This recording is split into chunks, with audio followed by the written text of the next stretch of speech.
क्या खेसारी लाल यादव अपने दम पर इस गाने को ट्रेंडिंग में लाए?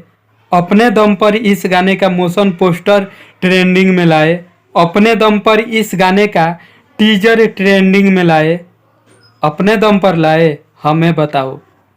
जी हाँ दोस्तों, नमस्कार। मैं बात कर रहा हूँ ट्रेंडिंग स्टार खेसारी लाल यादव जी के बारे में। जी हाँ दोस्तों, उनका एक गाना आज रिलीज किया गया, पानी पानी का भोजपुरी वर्जन। जी हाँ दोस्तों, सारेगामा हम भोजपुरी से आज सुबह में जिस गाने में अक्षरा सिंह जी हैं और बॉलीवुड के सुपरस्टार बादशाह जी, इस गाने को 5 घंटे में 3 मिलियन से भी ज़्यादा लोग देख चुके हैं। वहीं इस गाने का लाइक की बात करें तो 5 घंटे में 3 लाख से भी ज़्यादा लोग इस गाने को लाइक किए हैं। जी हाँ दोस्तों, और हमें कमेंट करके ज़रूर बताइएगा कि इस गाने का व्यू किसके वजह से इतना तेज़ी में बढ़ रहा है, खेसारी लाल यादव जी के वजह से या फिर बादशाह जी के वजह से या फिर अक्षरा सिंह जी के